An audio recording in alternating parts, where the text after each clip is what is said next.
একটু পর্যন্ত আমরা আমল করি না।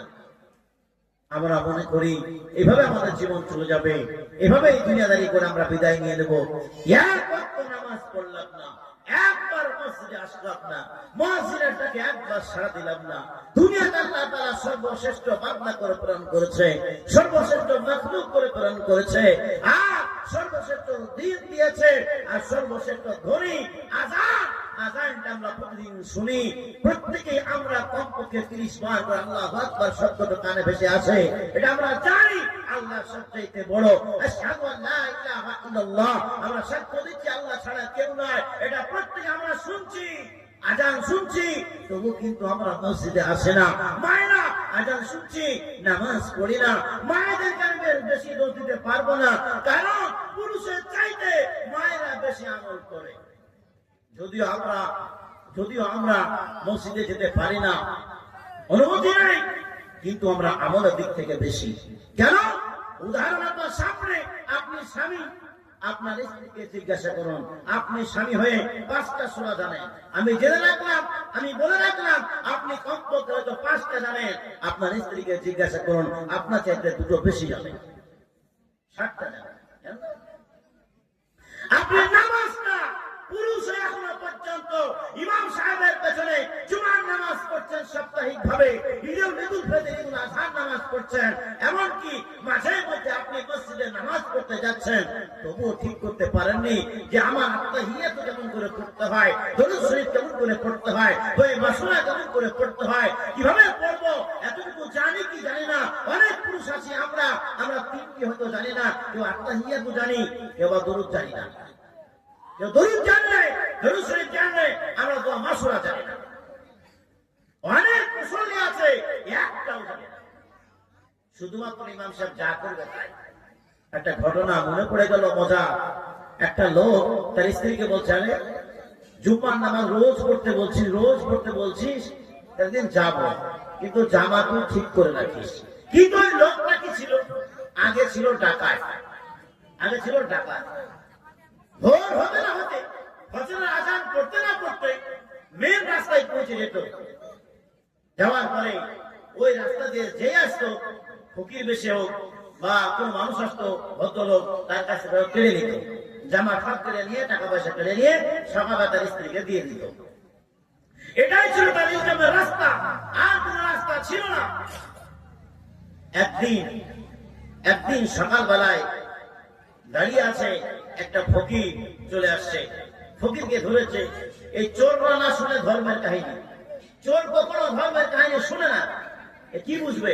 ফকিরকে দেখে দাঁড়িয়ে গেল।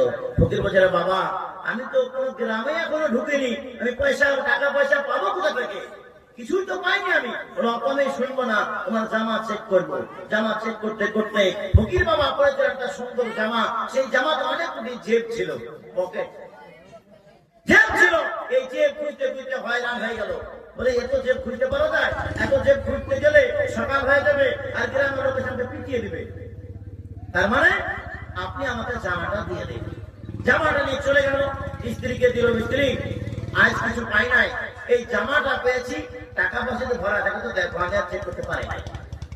স্ত্রী কিন্তু দেখে সব চেক করলো, কিন্তু একটা টাকাও ভরা নাই। ফকির কিন্তু মিথ্যা কথা বলে নাই। ফকির বাবা বলেছে, আমি গ্রামে ঢুকি নাই, এ বিশ্বাস করে নাই। এবার স্ত্রী বললো, ঠিক আছে, জামা তোমার পয়সা নাই, তো জামাটা আমি রেখে দিলাম। স্ত্রী করেছেন, সুন্দর করে জামাটা রেখে নিয়েছে। একদিন তার স্ত্রী বলছে, তোমাকে রোজ বলছি জুমার নামাজ পড়তে, কমপক্ষে জুমার নামাজটা পড়ো। তো স্বামী বলছে, তুই প্রতিদিন বলছিস, তো চল আজকে জুমার নামাজ পড়তে যাবো এই সপ্তাহে, আমার জামাটা ঠিক রাখিস। তো জামাটা ঠিক রাখে না, কাজতে মনে নাই, পরিষ্কার করতে মনে নাই, এখন কি করবে? স্ত্রী বলছে, সেই ফকির বাবা জামাটা নিয়ে যাও, ফকির বাবা জামাটা নিয়ে যাও, তবে শুনে রাখো, নিয়ে যাবে, কিন্তু কেউ কিছু যদি বললে কিছু বলিও না, এটা ফকিরের জামাটা বলবো না। আচ্ছা ঠিক আছে। স্বামী বলছে, দেখো, আরে আমি তো কিছু জানি না, কি করতে হবে তাও বুঝি না, তাহলে কি করে আমি নামাজ পড়বো? স্ত্রী বলে দিচ্ছে, তোমার কিছু বলার দরকার নাই, ওই মানুষেরা যা করবে তাই করবে। মসজিদে যে মানুষ নামাজ পড়তে যাবে, ওই মানুষেরা যা করবে সেটাই তুমি করিও। যখন রুকু করবা, তারপর আপনি বলে দিয়েছে, যা করবে তাই তুমি করিও, কিচ্ছু লেখা দরকার নাই। ঠিক আছে, এ জামাটা নিয়ে চলে গেছে। জামা নিয়ে যাওয়ার পরে এখন জুমার দিনে কিছু কিছু মসজিদে ইয়ার্কি করে জামা টানে।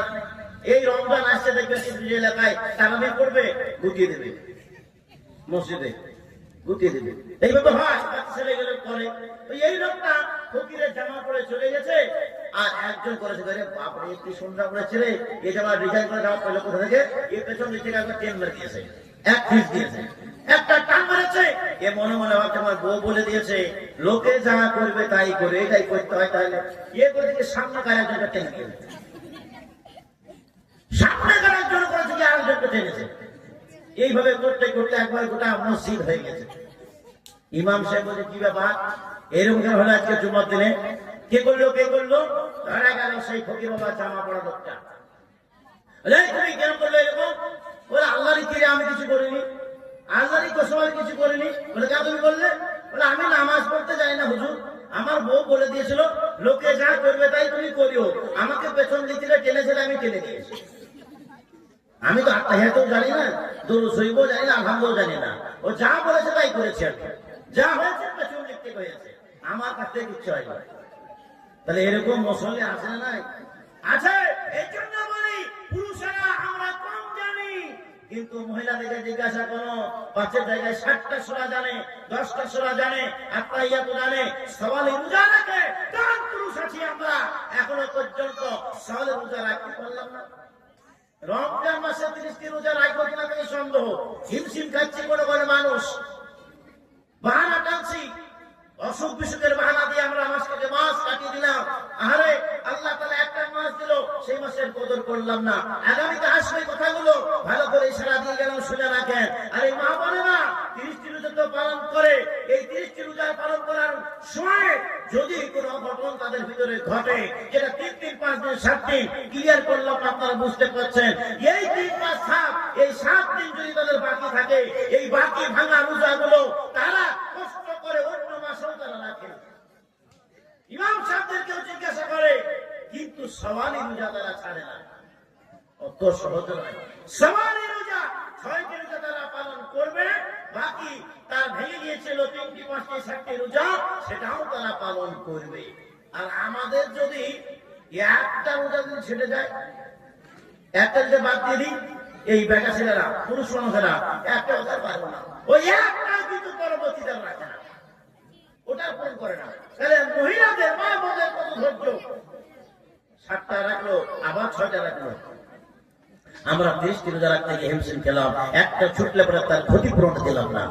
কিন্তু কোরআন বলছে ইচ্ছাকৃত ভাবে যদি আপনি একটা রোজা ভেঙে দেন, অসুখ বিসুখ ছাড়া, বিপদ আপদ ছাড়া, মহিলাদের ওই দিনগুলো ছাড়া যদি ইচ্ছাকৃত ভাবে একটা রোজা বাদ দেওয়া যায়, ওইটা গো 7টি রোজা রেগুলার রাখতে হবে, 7টা মিষ্টিকে খাওয়াতে হবে, 7টা রোজা নাগে রাখতে হবে।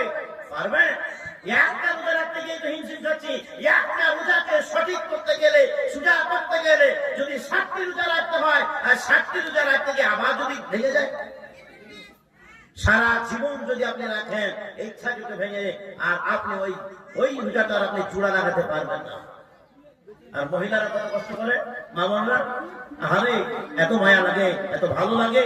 আমরা সবসময় আমি কমসে কম আমি সর্ব জায়গায় ওয়াজ করতে যাই, বাংলা, বিহার, বাংলাদেশ, মুম্বাই, কোন জায়গায় বাজনায় যাই, যেখানে যাই আমি কিন্তু এই প্রশংসা করি, মা বোনদের প্রশংসাটা আমি বেশি করি। কেন?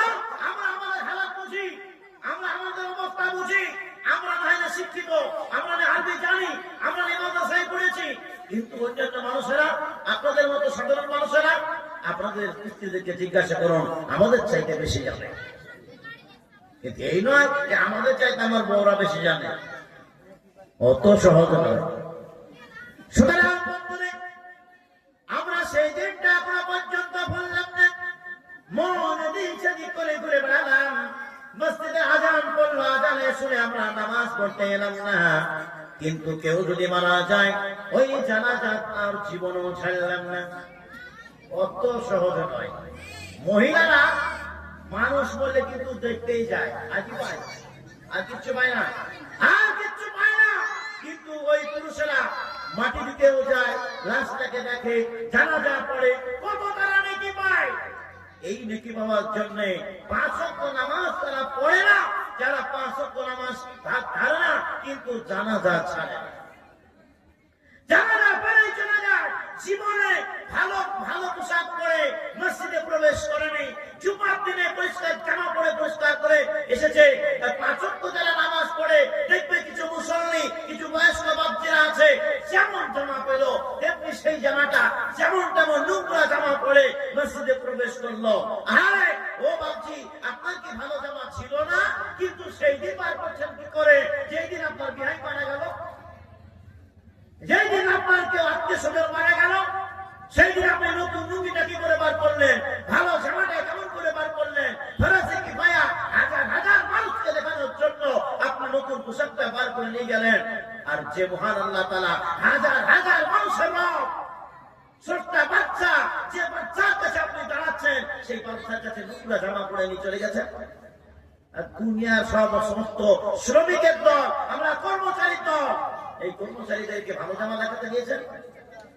আর যে রব, যে বাচ্চা, যে নেতা, সেই নেতার কাছে আপনি নোংরা জামা পরে এসেছেন। 5 ওয়াক্ত নামাজ পড়ছেন, তোমার আল্লাহকে ফাঁকি, তোমার আল্লাহকে ফাঁকি কিভাবে চালাকি করবেন? চালাকি করলে কিন্তু বাঁচবেন না। এই যে নামাজ পড়ি না, জানাজা ছাড়ি না, আমরা জানাজা পড়তে যাই, প্রতিদিন কবর আমরা দেখি, আজ নাহলে কাল কবর আমাদেরকে প্রতিদিন ডাকে আর বলে, বান্দা আজকে মাটি দিতে এসেছো, কি বলছো তুমি? মিনহা খালাকনাকুম ওয়া ফিহা নুঈদুকুম ওয়া মিনহা নুখরিজুকুম তারাতান উখরা। যদি আপনি না বলেন কি হবে? কি হবে? না পড়লে কিচ্ছু হবে না। আপনি বিসমিল্লাহির রহমানির রহিম বললে হয়ে যাবে। আল্লাহর নাম যদি 3 মুষ্টি মাটি আপনি দিয়ে চলে আসেন যথেষ্ট হয়ে যাবে। তাহলে আপনি এই আয়াতটা কেন ব্যবহার করছেন? কেন বলছেন পুরুষেরা মিনহা খালাকনাকুম ওয়া ফিহা নুঈদুকুম ওয়া মিনহা নুখরিজুকুম তারাতান উখরা? আপনাকে জানতে হবে আল্লাহ তাআলা আপনাকে শিখিয়ে দিয়েছেন, বলে দিয়েছেন, আপনার জবান থেকে এই মুখ থেকে বের করতে বলেছেন, বান্দা স্বীকার করো মিনহা খালাকনাকুম, তুমি যেখানে এসেছো এই মাটি থেকে তোমাকে সৃষ্টি করা হয়েছে। কিসের তোমার অহংকার, কিসের তোমার গর্ব, কি তোমার ধন সম্পদ, কি তোমার টাকা পয়সা, কিচ্ছু থাকবে না, কিচ্ছু থাকবে না। এই মানুষকে যেমন তুমি মাটি দিতে এসেছো এই মাটিতে তোমাকে আবার আসতে হবে। ও ফিহা নুঈদুকুম, যাকে তুমি কবরে প্রবেশ করতে এসেছো অর্থাৎ দাফন করতে এসেছো ওই কবরের ভিতরে তোমাকে ঢুকতে হবে। আপনার অসুবিধা হচ্ছে কি? অসুবিধা হচ্ছে কি? চলবে? আজ এই কবরে আপনাকে প্রবেশ করানো হলো, ওই কবর থেকে একদিন উঠানো হবে। এই দিনটা মনে রাখো, আপনাকে উঠানো হবে। শুধুমাত্র নামসাকে মিনহা খালাকনাকুম ওয়া ফিহা নুঈদুকুম, এই দোয়া পড়ে ছুটি, আর কোনো কাজ নাই। ও মেঘের কোলে রোদ উঠেছে, বাদল গেছে, ছুটি। আজ আমাদের ছুটি রে ভাই, আজ আমাদের ছুটি। আপনারা হয়তো জানেন না, আমরা জানি। বাংলা পড়া আমাদের কিশোরায় বাংলা বই, সাহিত্য বই ছিল, কোরআনের বই কবে পড়েছি মনে নাই। ছুটি হয়ে গেছে, তাই উম্মাদ মাথা হয়ে ঘুরে বেড়াচ্ছি। এই বলে ছুটি নয়, কবর দেখলেই উসমান গনি কান্না করতেন। আর আমরা জানাজা পড়ি ঠিকই, মানা করছি না আপনাকে, কিন্তু যেমন জানাজা হয়ে গেল, যেমন ইমাম সাহেব আসসালামু আলাইকুম বলে দিয়েছে, তেমনি 3 জন 5 জন 7 জন জোর বেঁধে দিলাম। কথা ভুল বলছি? জোর বাঁধার পর শীতকাল হলে পরে রোদ্রে দাঁড়িয়ে দাঁড়িয়ে নতুন পুরাতন বন্ধু, পুরাতন বিয়ায়, পুরাতন কোন ভাই দাদা, তার সঙ্গে আমরা হাসি ঠাট্টা করছি, সম্পর্ক বাড়াচ্ছি। আর যদি গ্রীষ্মকাল হয় অর্থাৎ গরমকাল হয়, তাহলে আমরা গাছের ছায়ায় দাঁড়িয়ে দাঁড়িয়ে দাঁত কিনে কিনে হাসছি। কবর দেখতে পাচ্ছি কিন্তু কবরের কোনো আমল করছে না। উসমান গনিকে জিজ্ঞাসা করা হলো, কবর দেখলে তোমার চোখে পানি আসে কেন? জাহান্নামের কথা শুনলে তোমার চোখে পানি আসে না, জান্নাতের কথা বললে আনন্দের চোখে তোমার চোখে পানি আসে না, কিন্তু কবরের কথা বললে কেন পানি আসে? উসমান গনি বলেছিলেন, ও আমার ভাইরা, আল্লাহ রাসূল সাল্লাল্লাহু আলাইহি সাল্লাম বলেছেন, কবর হলো কারোর জন্য জন্য একটা জাহান্নামের গর্ত, আমার কারো জন্য হয়ে যাবে জান্নাতের বাগিচা। কেউ যদি আমল করে থাকে তার জন্য জান্নাতের বাগিচা, আর যদি আমল না করে থাকে এই কবর তার জন্য জাহান্নামের গর্ত হয়ে যাবে। তাই জাহান্নাম, তাই কবর দেখলে বড় ভয় লাগে। কবরের সওয়াল জবাব কেমন হবে তাই চিন্তা ভাবনা করে আমার ভয় লাগে, আর সেই ভয় আমার চোখ দিয়ে পানি আসে। কিন্তু আমরা ক্ষুদ্র মুসলমান, ওই বড় বড় সাহাবায়ে কেরাম ভয় করেছেন, চোখের পানিতে ঝুলিয়ে, চোখের পানিতে দাঁড়িয়ে ভিজিয়ে দিয়েছে। আমরা কিন্তু একটা ফোঁটা পর্যন্ত, এক ফোঁটা পর্যন্ত কোনোদিন আমার চোখ দিয়ে পানি বের হয় নাই। ওহে দুনিয়ার বুকের মুসলমান, আজ কাল প্রতিদিন আমরা কবরে যাই, এই কবর আমাদেরকে প্রতিদিন ডাকে, কিন্তু আমরা কোনোদিন কবরের ডাকে সাড়া দিই নাই। আজ আমরা গজল শুনছি, কিন্তু গজলের কোনো মান মর্যাদা দিচ্ছেন না, উপহার দিচ্ছেন না, তাহলে কি করে গজল বলবো? ও না, আপনার মারে তকবীর লাগাচ্ছেন না, কিছুই তো বলছেন না। ও ইনশাল্লাহ কতর গোনা দিন ফুরাইয়া যাবে, যৌবনে লাগবে ভাটি, কতর গোনা দিন ফুরাইয়া যাবে, যৌবনে লাগবে ভাটি। ওই যে দেখো ডাকিতেছে তোমায় কবরের মাটি, ওই যে দেখো ডাকিতেছে তোমায় কবরের মাটি। সন্ধ্যার আগে যেদিন ডুবিবে বেলা,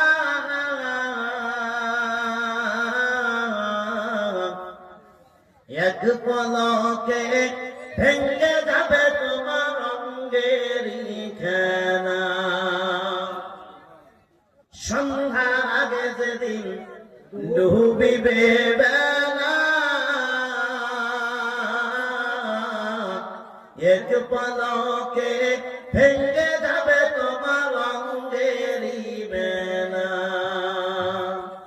কারে ধমক দিবা তুমি, কারে ধমক দিবা তুমি, কার মাথায় ভাঙবা লাঠি।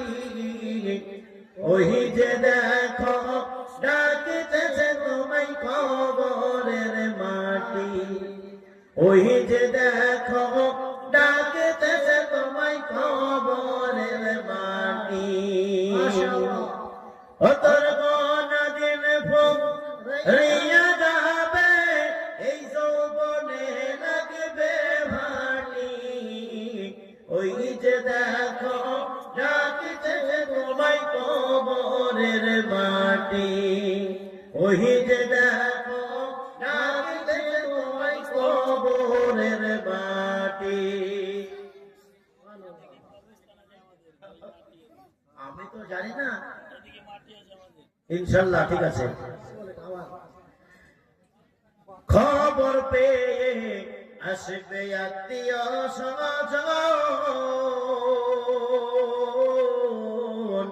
তোমার পাশে বসে তারা করিবে কান্দ। আসবে না?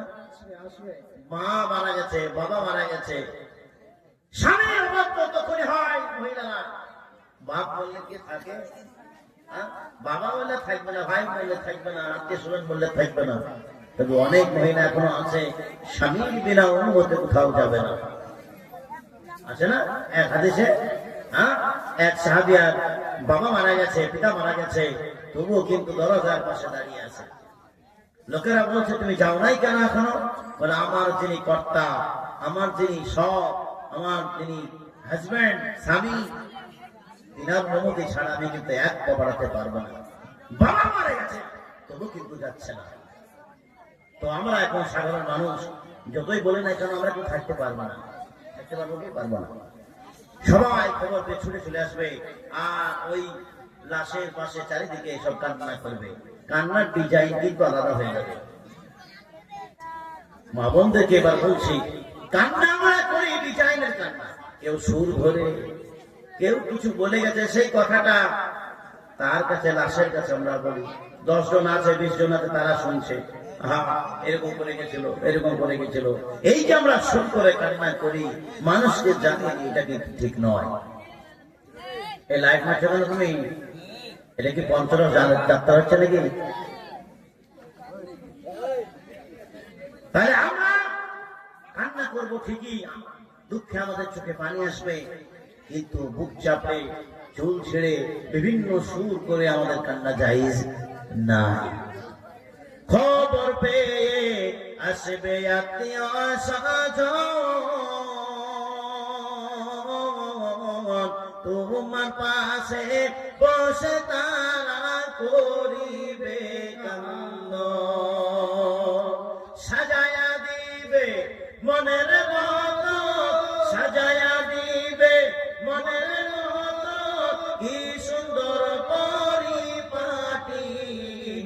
ওই যে দেখো ডাকিতেছে তোমায় কবরের মাটি, ওই যে দেখো ডাকিতেছে তোমায় কবরের মাটি।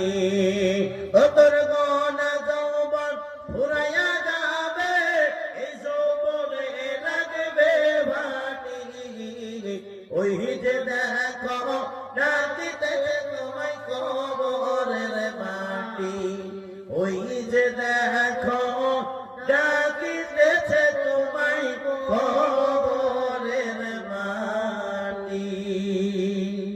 মাশাআল্লাহ, আপনি তো আমার তালা গাইছেন, আলহামদুলিল্লাহ। জি যাক, এই কবর আমাদেরকে প্রতিদিন ডাকে, প্রতিদিন আমরা যাই, কিন্তু আমলের ভাগ ধরি না, আমল আমাদের নাই, শূন্য পর্যায়ে ঘুরে বেড়ায়। এই জন্য আমাদের প্রস্থানি শেষ নাই। আজ পর্যন্ত আমল করে দেখাতে পারলাম না। কবর যে অন্ধকার, কাউকে খাতির করে না। মা ফাতিমা রাদিয়াল্লাহু তাআলা কেউ খাতির করে নাই, কোন সাহাবীকে খাতির করে নাই, একটা আলেম ওলামাকেও খাতির করবে না। কিয়ামতের দিবসে তিন বান্দাকে লাইনে দাঁড়ি করে দেওয়া হবে, তিনজনকে দাঁড়ি করে দেওয়া হবে। এক, প্রথম টার্গেট থাকবে এই বান্দা, এই বান্দা আলেম ওলামা সমাজ, হাফেজ কারি ওলামায়ে কেরামগণ, হুফাজে কেরামগণ, কারি সাহেবরা, আইমায়ে মাসাজিদ, যারা আছে আমরা শিক্ষিত, এদেরকে প্রথম টার্গেট দেওয়া হবে। আল্লাহ তাআলা জিজ্ঞাসা করবেন, দাঁড়িয়ে থাক, এবার বল হাফেজ মাওলানা কারি মুফতি বক্তা কেমন করে হয়েছিলি, কেন হয়েছিলি? আমরা উত্তর দেব, আল্লাহ তোমার দিন শিক্ষার জন্য, কিছু মানুষকে দিনের কথা আনার জন্য, আর দিনের শিক্ষা দেওয়ার জন্য। আল্লাহ বলবেন, না, তুই বড় মিথ্যাবাদী, মিথ্যা বলছিস, মিথ্যা বলছিস। কেন? মিথ্যা তো নয়, বলে মিথ্যা, যাতে তোকে গ্রামের লোক বলে বিরাট বড় আলেম রে ভাই, বিরাট আলেম, বিরাট হাফেজের মতো হাফেজ নাই, মৌলানাই কারি নাই, তুই নাম নেওয়ার জন্য কিন্তু হাফেজ মৌলানাই চাই, ঠিক কিনা? যদি আমার দিল অন্তর সেই নিয়ত থাকে, আল্লাহ তাআলা ছেড়ে দিবেন। আর যদি সেরকম হয়ে যায়, পাকড়া হয়ে যাবে, কোনো খাতির নাই, পাকড়া হয়ে যাবে। তবে আল্লাহ তাআলার অফার আছে কি নাই? হ্যাঁ, হাফেজ কারি মৌলানার অফার আছে কি নাই? আছে না? হ্যাঁ, এই যে হাফেজ হলে পরে কত সম্মান তার পিতা মাতাকে ধরে তাজ বানানো হবে, এদিকে আল্লাহ রাসূল বলে দিয়েছেন। তাহলে পাকড়া কিন্তু আমরা একত্রিত হব, কোন দিক থেকে? নিয়তের খারাপের দিক থেকে। সমস্ত জিনিসের আমল এই নিয়ত নির্ভর করবে। ইন্নামাল আ'মালু বিন্নিয়াত, নিয়ত সঠিক হলে পরে আপনার আমল সঠিক হবে, আল্লাহকে পাবেন। আর নিয়ত যদি খারাপ হয়, সব বরবাদ হয়ে যাবে। আল্লাহ তাআলা আপনার ধন সম্পদ দেখবে না, আওলাদ দেখবে না, চেহারা দেখবে না, দেখবে আপনার আমল নামা। নাই, ইন্নাল্লাহা লা ইয়ানজুরু ইলা কুলুবিকুম ওয়ালা আওলাদিকুম, নাকি ওয়ালা আওলাদিকুম সুওয়ারিকুম ওয়ালা সুওয়ারিকুম। ঠিক আপনার চেহারার দিকে তাকাবে না, আপনার কলবের দিকে তাকাবে না। সুওয়ারিকুম ওয়া আমওয়ালিকুম, ভুল। এক হলো সুওয়ারিকুম আমওয়ালিকুম, আপনার মালের দিকে তাকাবে না, আর এই চেহারার দিকে তাকাবে না। আপনি কত টাকার মালিক এটা দেখবে না, চেহারা দেখবে না, সুন্দর চেহারা, ইউসুফ নবীর মতন চেহারা, আদম নবীর মতন চেহারা, আর সুপারস্টারদের মতন চেহারা আছে কিনা ও দেখবে না। সেভাবে যদি পাল পেত, তার ভালো ভালো সুন্দর যাদের চেহারা আছে তারা জীবনেও আমল করতো না। তারা বলতো আপনার চেহারা ভালো আছে, আমরা পাল পেয়ে যাবো। আর পাল টাকা করে আছে, তারা বলতো আল্লাহকে ঘুষ দিব। আবু জেহেল, আবু লাহাব এরা ক্ষমা পেরিয়া ছিল না। আবু লাহাব, তাব্বাত ইয়াদা আবি লাহাব, এই সূরাতে আবু লাহাবকে যখন বলা হয়েছে জাহান্নামকে ভয় করো, আল্লাহকে ভয় করো, আল্লাহকে স্বীকার করো, আবু লাহাব একটা কথা ছোট্ট করে বলেছিল কি, ওই আল্লাহকে, আমার ধন সম্পদ অনেক আছে, আমার আওলাদ মেলা আছে, আমার সন্তান অনেক আছে, ওই সন্তান দিয়ে আর ওই মাল দিয়ে আল্লাহকে ঘুষ দিয়ে আমি জান্নাতে যাব। ও বাবা, আল্লাহকে ঘুষ দিব? আল্লাহকে ঘুষ দেওয়া যাবে? তাই আল্লাহ রাসূল কি বলছেন, ইন্নাল্লাহা লা ইয়ানজুরু ইলা আসওয়ারিকুম ওয়া আমওয়ালিকুম। তোমাদের চেহারা দেখবে না, আর তোমাদের মালও দেখবে না, টাকা কড়িও দেখবে না। ওয়ালাকিন ইয়ানজুরু ইলা কুলুবিকুম ওয়া আমালিকুম। কিন্তু দেখবে কি, অন্তরটাকে দেখবে, নিয়তটাকে দেখবে।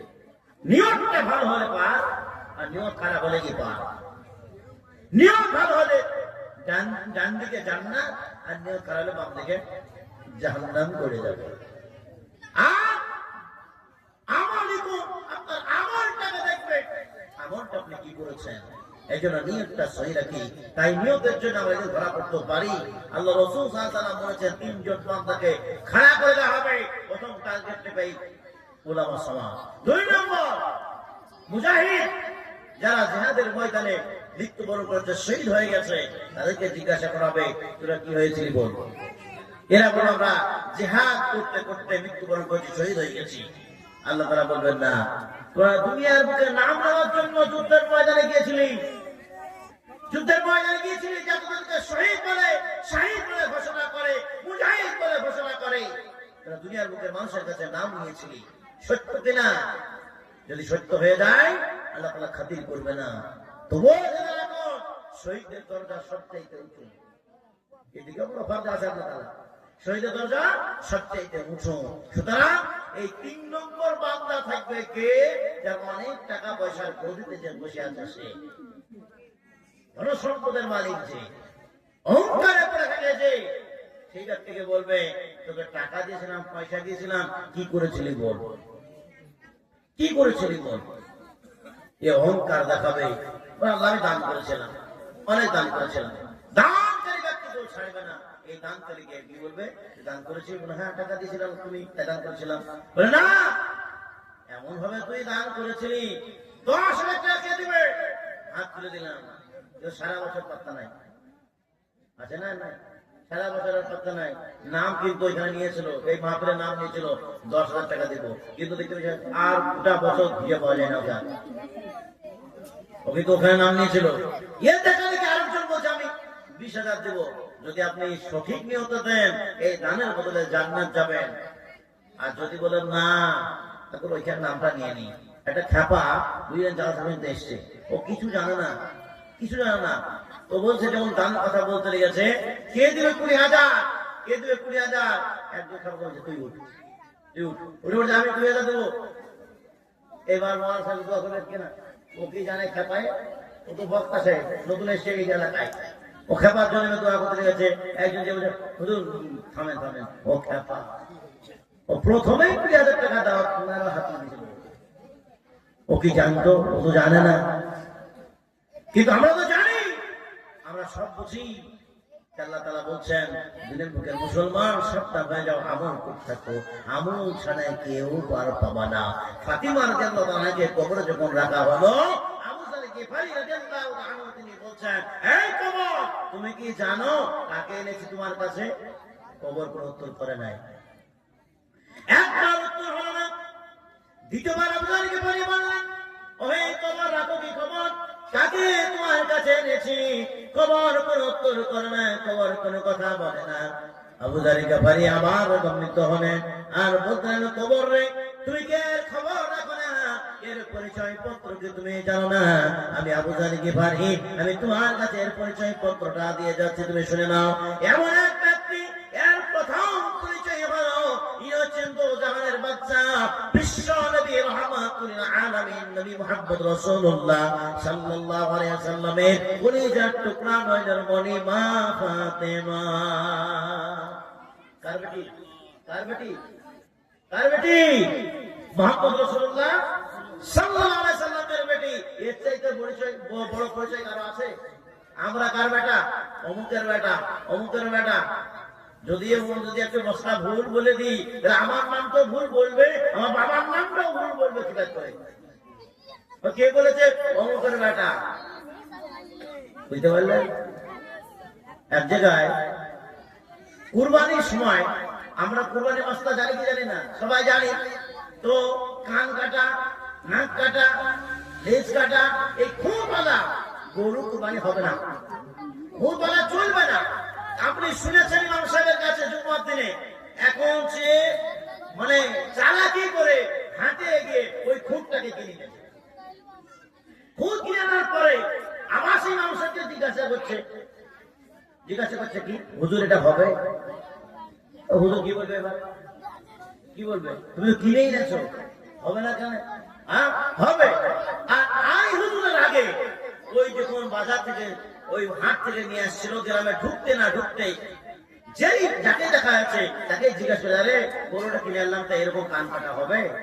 একজন বলছে হবে না, আরেকজন বলছে হবে, আরেকজন বলছে হবে না, ইমাম সাহেব বলেছে হবে না।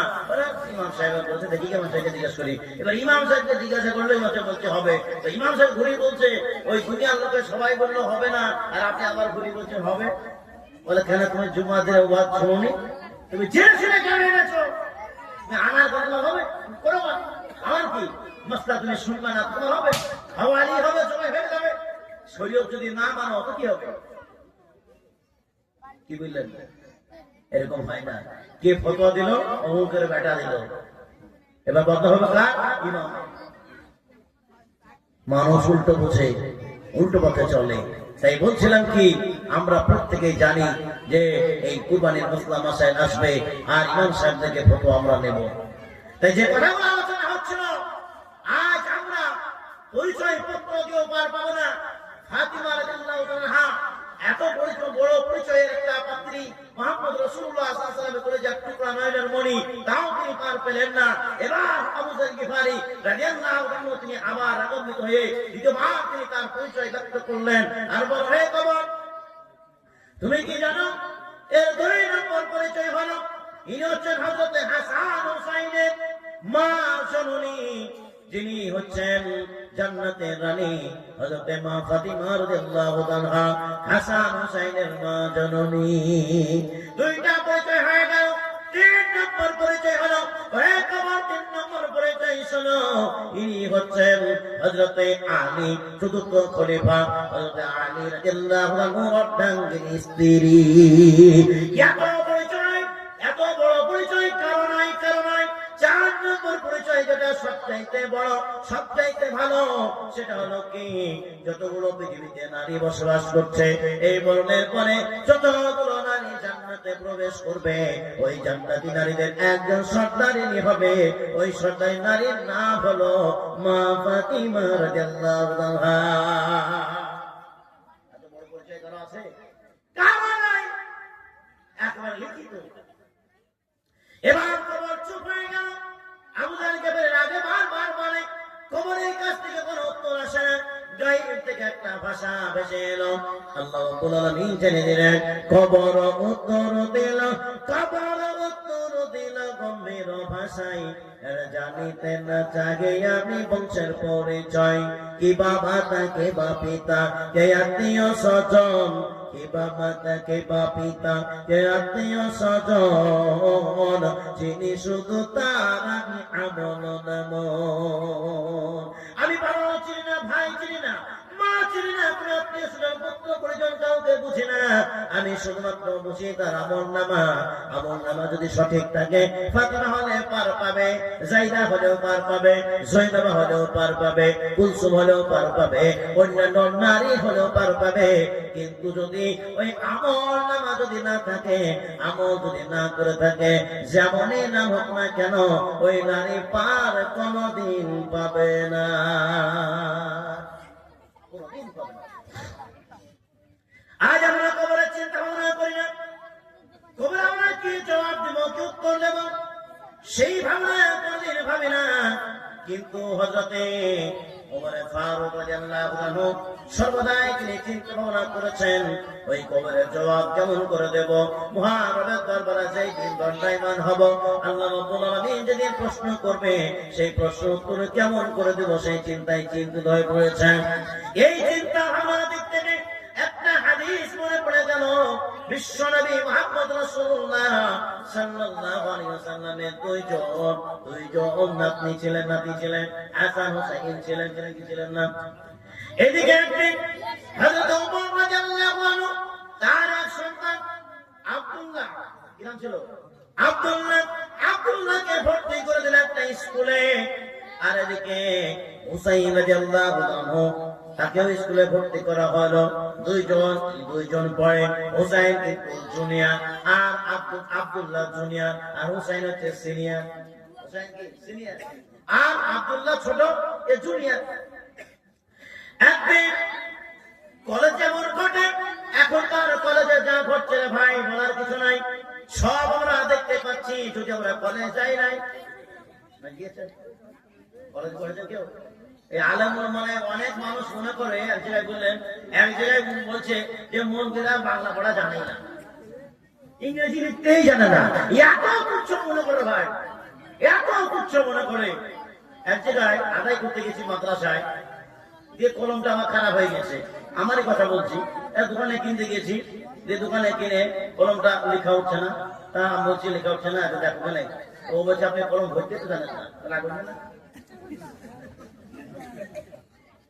রাগ উঠবে না? যখন রাগ উঠে গেল, তা ঠিক আছে দেখাচ্ছি, দেখা দিয়ে আমি ইংরেজিতে আমার নামটা সই করে দিলাম। বলে পড়, তুই কয় ভাষা নিবি? আরবিতে লিখবো, উর্দুতে লিখবো, ইংলিশে লিখবো, বাংলায় লিখবো, আরো ভাষায় লিখবো, এই মন্দিরে পিছাবে না, তুই পড়। ও ছিল একটা হিন্দু মহিলা, ও নমস্কার করছে, ভাই অপরাধ হয়েছে। বলে কি ভাবছিলি? এখনো পর্যন্ত আমার নাম স্কুলের মাস্টাররা ভুল করে ফেলে, এই জন্য আমি সমস্ত কাগজ আমি নিজেই করেছি। সব ভুল করে দেয়, এ কারো কারো ভুল করে দেয়। আর এছাড়াই তো এসেছে, আপনাদের এসেছিল না? এসেছিল একবার ছাড়া দুবার তিনবার কটাইছে। হ্যাঁ, বিভিন্ন ক্ষেত্রে আমার নামে কিছু নয়, বাবার নাম জড়িয়ে দিয়েছে। আমার বাবা 3টি ছেলে 6টা ছেলে করে দিয়েছে। কোথায় যাবে টাকাটা? হ্যাঁ, কে বুঝবো? কি করে বুঝলো এর বাবার 6টা ছেলে? কি করে বুঝলো? যা 6টা নাই তাকে আবার 6টা করেছে, যার 9টা ছেলে তার 3টে করেছে। মুশকিলে পড়ে গেছে, মানে যা খুশি তাই। আবার নামগুলো তারা আবার সহি মানে ঠিক মতো করতে পারে না। আবার এদিকে ঠিক ব্যানার্জি ঠিক একবার ঠিক করতে চ্যাটার্জি, ওগুলো লিখতে পারছে, কিন্তু সে মোল্লা রহমান মন্ডল এগুলো লিখতে গিয়ে হিমশিম খাচ্ছে। কি সমস্যায় পড়ে গেল। তো যাই হোক, এই শিক্ষিত দল, কি বললাম যে কলেজ আমরা যাই নাই, মনে করছেন যে অনেক আলেমরা কলেজে পড়ে। তো হুসাইন রাদিয়াল্লাহু আনহুকে স্কুলে ভর্তি করে দেওয়া হলো। হুসাইন সিনিয়র আর আব্দুল্লাহ জুনিয়র। এখন কেউ 4 থেকে 5 যদি যায়, আর যারা 6, 7 পড়ছে, এখন 5 ছেলেকে মানুষ ধরবে? ওরা গাদ্দারি করবে না? 2 বছর আগে এসছে হাই স্কুলে, গাদ্দারি করবে। এখন আব্দুল্লাহ জুনিয়র হুসাইন করলো কি, পকেট থেকে কলম বের করে মাটিতে ফেলে দিল। মানে এবার স্টাইল দেখাচ্ছে, বলে আব্দুল্লাহ আমার কলম পড়ে গেছে, উড়িয়ে দাও। আব্দুল্লাহ বলছেন নতুন ভর্তি আছি, 5 ভর্তি দিতে হবে, নতুন ছেলে আমি, তাছাড়া উপায় নাই, না করতে তো হয়তো কিছু বলবে। তো হুসাইনের এই কথা শুনে আব্দুল্লাহ কলমটা পুড়িয়ে দিল। আমার হুসাইন বদমাশি করে আবার ফেলে দিল। বলে আব্দুল্লাহ আমার কলম পড়ে গেছে, পুড়িয়ে দাও। আব্দুল্লাহ আবার পুড়িয়ে দিল। কবার হলো? 2বার হয়ে গেল। আবার হুসাইন বদমাশি করে বলে তোকে খেলায়, আমি তো সিনিয়র, হ্যাঁ খেলায় বলে আবার 3বার ফেলে দিল। পরপর 3বার ফেলে দিল মাটিতে। আব্দুল্লাহ ছোট বাচ্চা, 3বার পরপর ফেলে দিল। এবার 4বার আবার ফেলে দিল। বলে আব্দুল্লাহ আমার কলম পড়ে গেছে, পুড়িয়ে দাও। যতবারই হোক না কেন, একবার না একবার কিন্তু রাগ করবে। আর এখনকার যা ছেলে, কেউ কথা শোনে না, আগে শুনতো, এখন আর কেউ শোনে না। যদি বলে এটা পুড়িয়ে দাও, তুমি পড়াও না, তুমি করো না? ছোট বাচ্চা তাও শুনে না, আর মোবাইল না দিলে খাবে না। হ্যাঁ, কি যুগ চলে এলো, কি যুগ আসিল, কি দোলা লাগিল, মোবাইল ছাড়া ছেলের চলে না।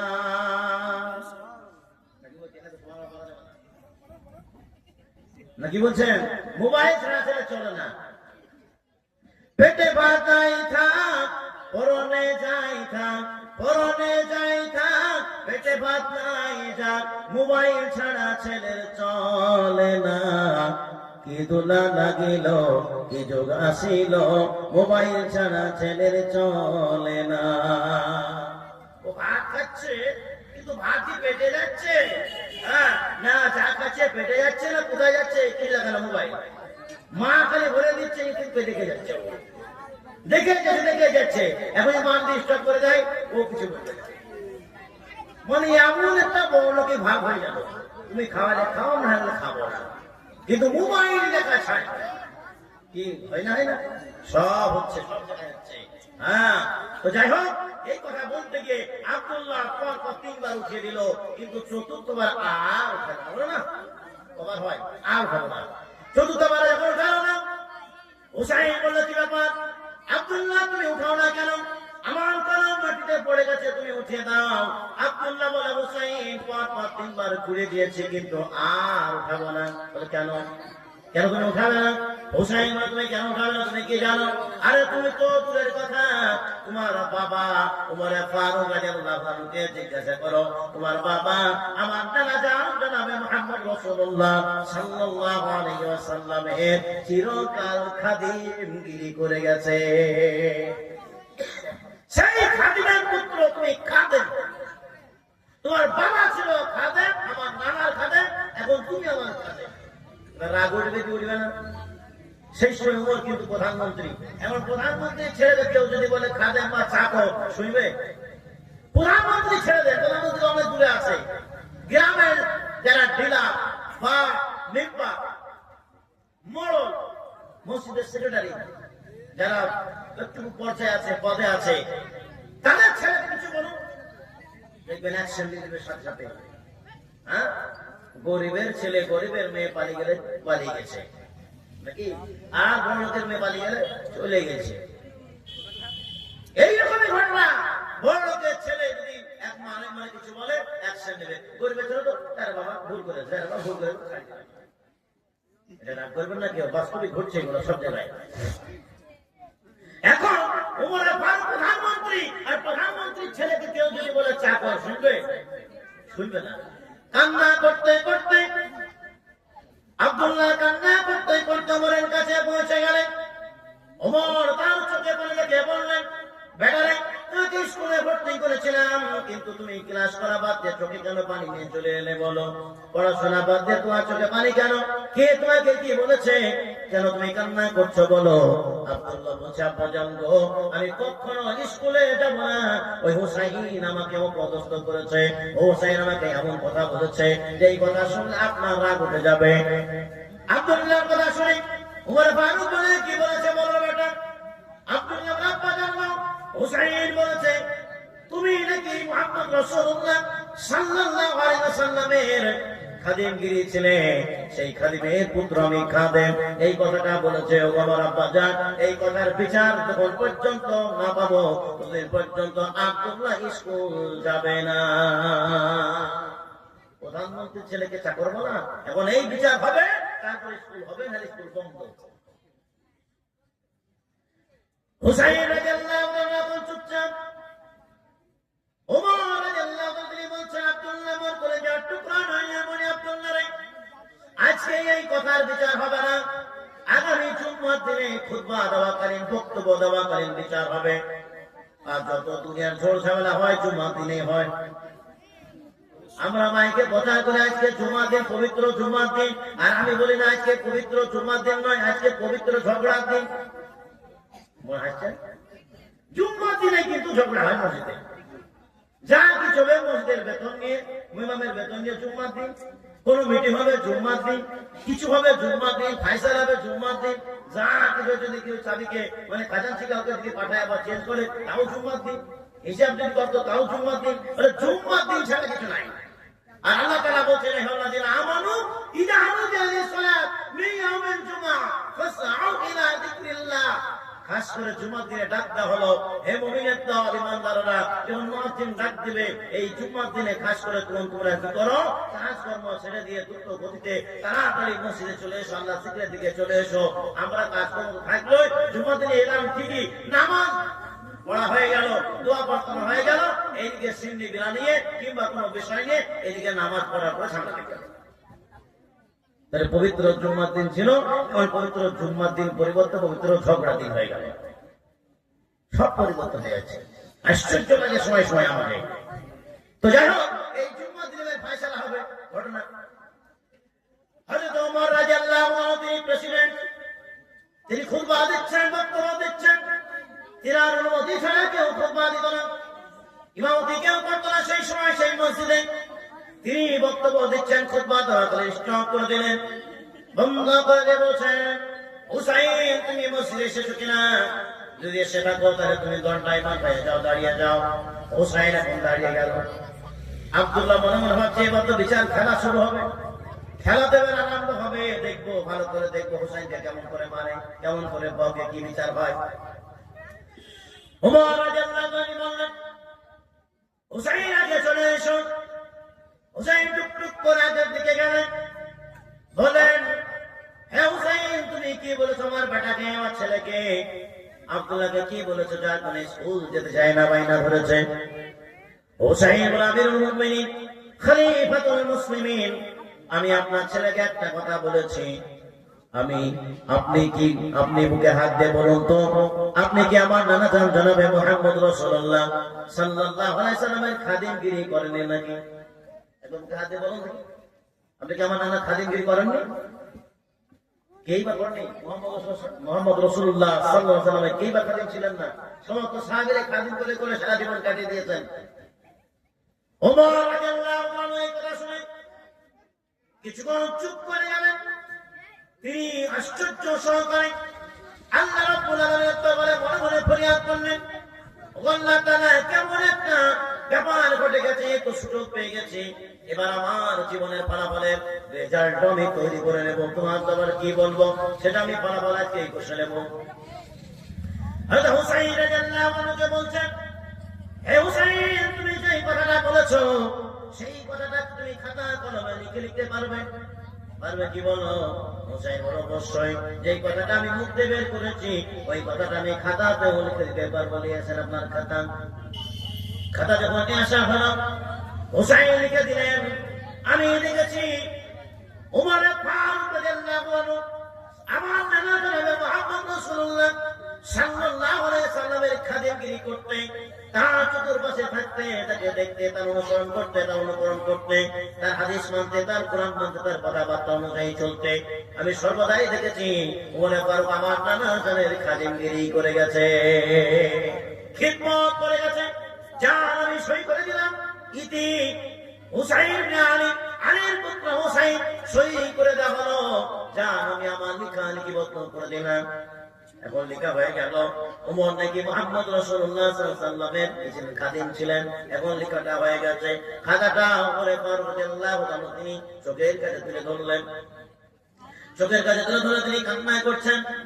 এমন সময় আব্দুল্লাহ ওই ছোট বাচ্চা ধরতে ধরতে এসে বলছে, ও তোমার আব্বা যান, আপনি বলেছিলেন জুম্মার দিনে বিচার হবে, আমি ভেবেছিলাম কঠিন একটা বিচার হবে, কই কিছুই তো বিচার হলো না, আপনি তো ছেড়ে দিলেন, হুসাইনকে বলে যাও বিচার হয়ে গেছে, আপনি তো কিছুই করলেন না। আমি তো ভেবেছিলাম মারধর হবে কি অন্য কোনো বিচার হবে, জরিমানা হতে পারে, কোনো কিছু হতে পারে, কিছুই বিচার দেখলাম না। হুসাইনকে এমনি এমনি ছেড়ে দিলেন কেন? কি খাতার ভিতরে কি লিখে দিল? ওই কথাটা, যে কথাটা বলেছিল সেই কথা লিখে দিয়েছে, তাতে আপনি তাকে ছেড়ে দিলেন, বিচার করলেন না কেন? ওমরে ফারুক রাদিয়াল্লাহু আনহু তিনি বলছেন, ওরে আমার কলিজার টুকরা আব্দুল্লাহ, যেই বিচার আমি পেয়েছি, যেই ফলাফল আমি পেয়েছি, যেই অঙ্ক আমি পেয়েছি, যে রেজাল্ট আমি পেয়েছি, খোদার কসম করে বলি আমি কিয়ামত পর্যন্ত যদি আমল করতাম এরকম রেজাল্ট, এরকম ফলাফল, এরকম আমি কোনোদিন তার কাছে এই রেজাল্ট আমি পেতাম না। এমন একটা রেজাল্ট তৈরি হয়ে গেছে, এমন একটা প্রমাণপত্র তৈরি হয়ে গেছে। আব্দুল্লাহ আমি যখন মারা যাব আমার মরণের পরে আমাকে যখন আল্লাহ রাব্বুল আলামিন খাড়া করবে, এই ওমর বলো বলো, তোমাকে আমি তৃতীয় খলিফা বানিয়েছিলাম, তোমাকে আমি দ্বিতীয় খলিফা বানিয়েছিলাম, বলো তোমাকে বাদশা বানিয়েছিলাম, দুনিয়ার বুকে গিয়ে তুমি কি আমল করেছিলে বলো, কতটা তুমি আল্লাহ রাসূলের খিদমত করেছিলে বলো, আল্লাহ রাসূলের তাবেদারি কেমন করে তুমি করেছিলে বলো বলো। ওমর রাদিয়াল্লাহু আনহু বলছেন, ও আব্দুল্লাহ আমার কলেজার টুকরা, সেই যে মহানবের কাছে এই খাতার লেখাটা আমি তুলে ধরবো। ও আল্লাহ রাব্বুল আলামিন, আমি জীবনের মধ্যে কি করেছি আর না করেছি এই খাতাটাই তার প্রমাণ। এই খাতাতে লেখা আছে হুসাইনের শহীদ, হুসাইন দস্তখত করেছে, লিখে দিয়েছে, সিগনেচার দিয়ে দিয়েছে যে আমি নাকি যা করেছি সারা জীবনের ভিতরে বিশ্বনবী মুহাম্মদ রাসূলুল্লাহ সাল্লাল্লাহু আলাইহি ওয়াসাল্লামের চিরকাল খাদিমগিরি করে গেছি। জোরে বলা যাবে সুবহানাল্লাহ। আল্লাহ রাব্বুল আলামিন সব কিছু জানেন, ওমর রাদিয়াল্লাহু আনহু অন্তর জানেন, দিল জানেন, সব জানেন।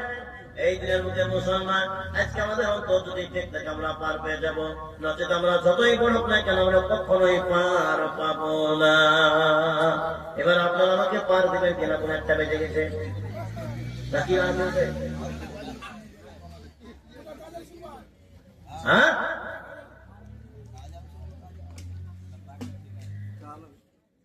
আজ কি করিলাম দুনিয়াতে আসিয়া, চিন্তা করে দেখো রে মন ভাবিয়া, কি করিলাম এ দুনিয়াতে আসিয়া, চিন্তা করে দেখো রে মন ভাবিয়া, কুলের পা